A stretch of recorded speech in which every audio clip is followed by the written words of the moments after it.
नमस्कार। आज हम 10वीं कक्षा की हिंदी की पाठ्य पुस्तक क्षितिज भाग 2 के पाठ 4 सूर्यकांत त्रिपाठी निराला द्वारा रचित कविता उत्साह और अट नहीं रही कविता के प्रश्न अभ्यास के बारे में पढ़ेंगे। आपसे निवेदन है कि आप वीडियो को पूरा देखें। यदि वीडियो अच्छा लगे तो वीडियो को लाइक और चैनल को सब्सक्राइब करें। तो आइए आज का वीडियो शुरू करते हैं। पहला प्रश्न है, कवि बादल से फुहार, रिमझिम या बरसने के स्थान पर गरजने के लिए कहता है, क्यों? उत्तर है, कवि निराला बादलों को केवल शांति से बरसने वाले माध्यम के रूप में नहीं देखते, बल्कि वे उन्हें क्रांति और चेतना का प्रतीक मानते हैं। कवि समाज में एक नया बदलाव, जोश और नई चेतना जगाना चाहते हैं। गर्जना विद्रोह और जोश का प्रतीक है, जबकि फुहार या रिमझिम बरसना कोमलता को दर्शाता है। इसलिए कवि बादलों से गरजने का आह्वान करता है, ताकि लोग अपनी निष्क्रियता छोड़कर नए उत्साह से भर जाए। दूसरा प्रश्न है, कविता का शीर्षक उत्साह क्यों रखा गया है? इसका उत्तर है, कविता का शीर्षक उत्साह पूरी तरह सार्थक है, क्योंकि यह कविता एक आवाहन गीत है। कवि ने बादलों के माध्यम से समाज में उत्साह, जोश और नई ऊर्जा का संचार करने का प्रयास किया है। बादलों की गर्जना मानव मन में सोया हुआ पुरुषार्थ जगाती है। यह शीर्षक पाठकों, समाज को निराशा से निकालकर क्रांति और नवनिर्माण की ओर प्रेरित करता है। एक बार फिर मैं इस उत्तर को दोहराना चाहता हूं। कविता का शीर्षक उत्साह पूरी तरह सार्थक है, क्योंकि यह कविता एक आह्वान गीत है। कवि ने बादलों के माध्यम से समाज में उत्साह, जोश और नई ऊर्जा का संचार करने का प्रयास किया है। बादलों की गर्जना मानव मन में सोया हुआ पुरुषार्थ जगाती है। यह शीर्षक पाठकों और समाज को निराशा से निकालकर क्रांति और नवनिर्माण की ओर प्रेरित करता है। अगली प्रश्न संख्या 3, कविता में बादल किन किन अर्थों की ओर संकेत करता है? उत्तर है, कविता में बादल मुख्य रूप से निम्नलिखित अर्थों की ओर संकेत करता है। पहला बिंदु है क्रांति दूत और बदलाव के प्रतीक के रूप में, जो समाज की पुरानी रूढ़िवादी व्यवस्था को नष्ट कर नई व्यवस्था लाता है।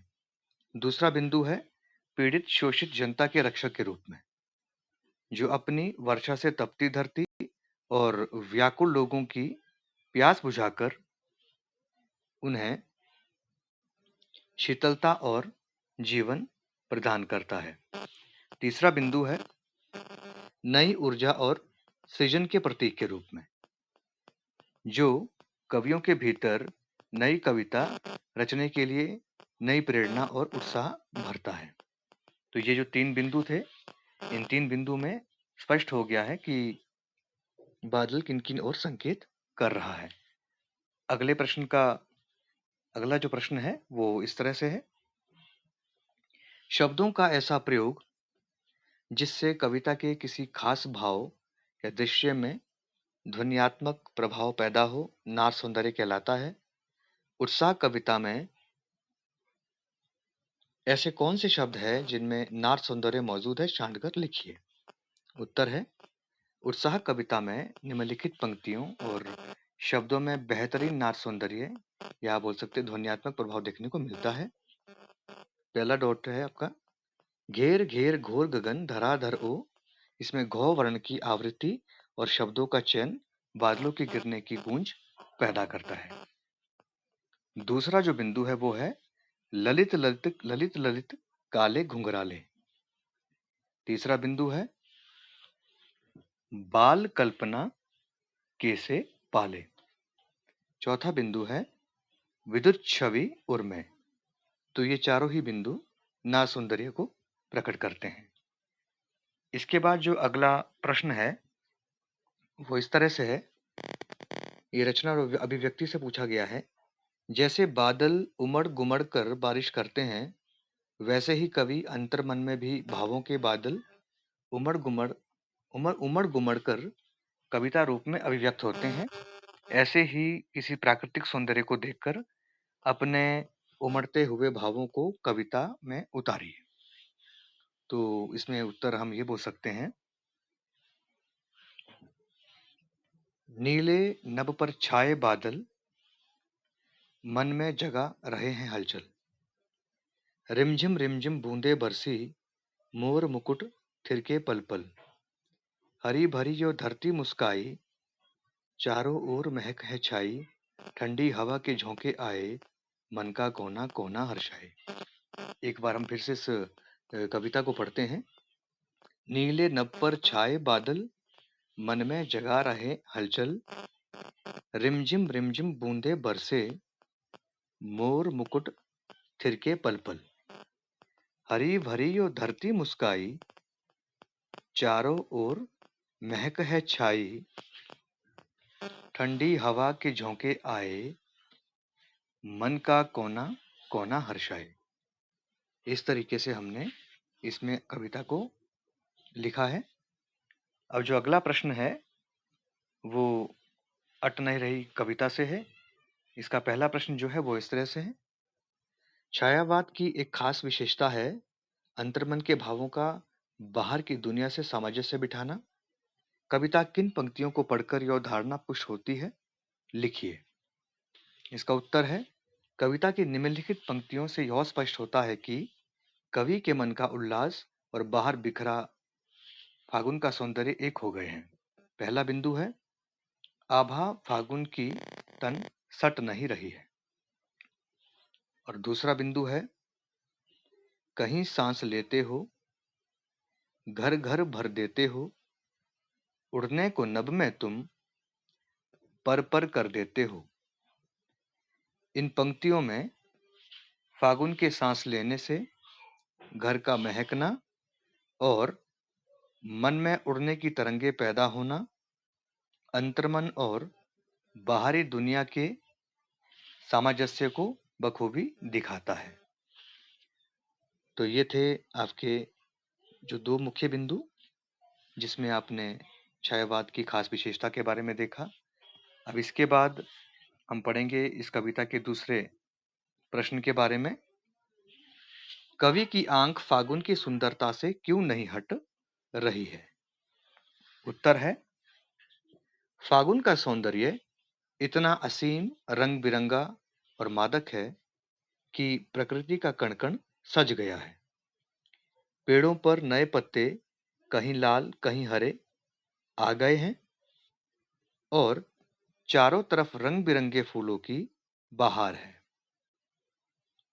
प्रकृति का यह रूप कवि के हृदय को पूरी तरह सम्मोहित कर लेता है।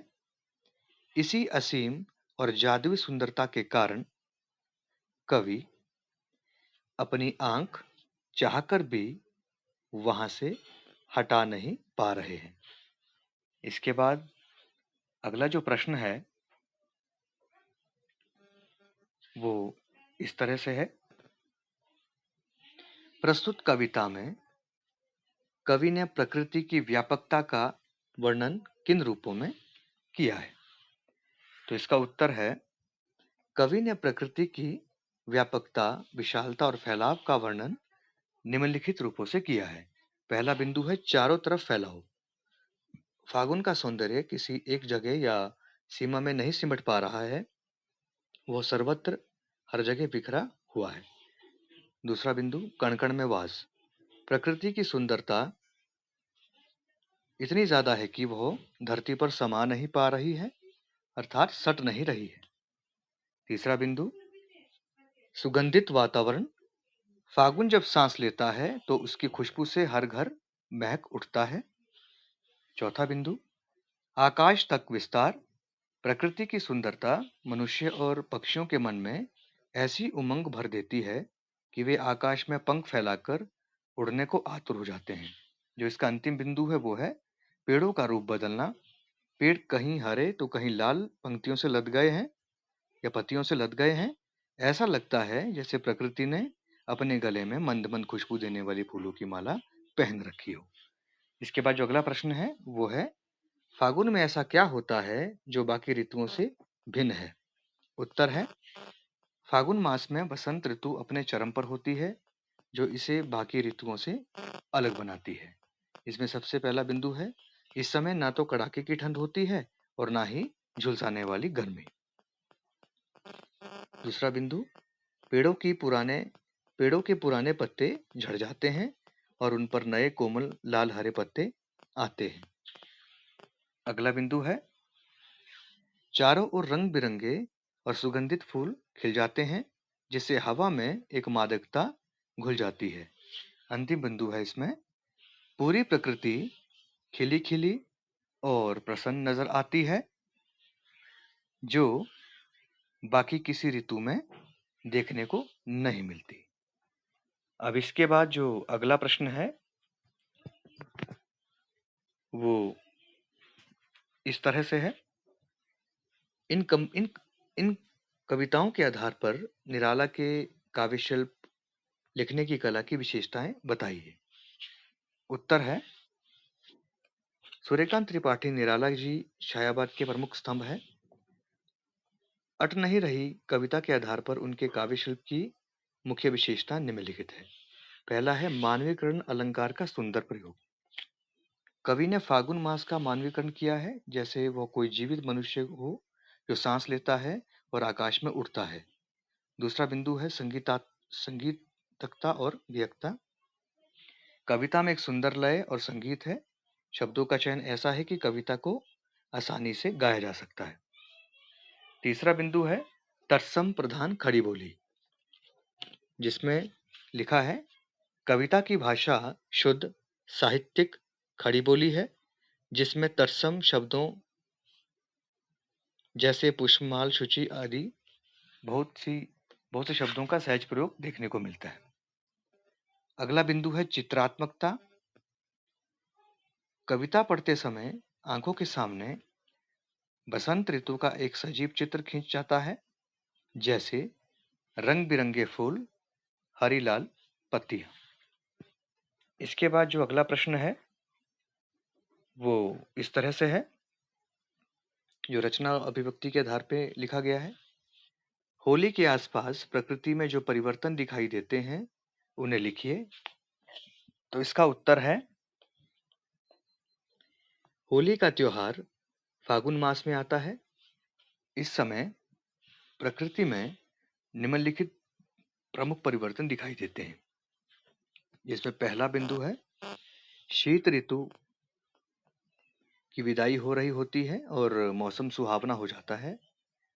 दूसरा बिंदु है, खेतों में सरसों के पीले फूल लहलाने लगते हैं और गेहूं की बालियां पकने की ओर अग्रसर होती है। अगला जो बिंदु है वो है, आम के पेड़ों पर बौर आ जाते हैं, जिससे वातावरण में एक अलग ही सुगंध फैल जाती है। अगला बिंदु है, बाग बगीचों में चारों तरफ रंग बिरंगे फूल खिल जाते हैं और पलाश के लाल फूल, जिसको टेसू भी बोलते हैं, जंगलों को चमका देते हैं। अंतिम बिंदु है, हवा गुनगुनी और मादक हो जाती है, जिससे इंसानों और पशु पक्षियों सभी में एक नया उत्साह दिखाई देता है। धन्यवाद।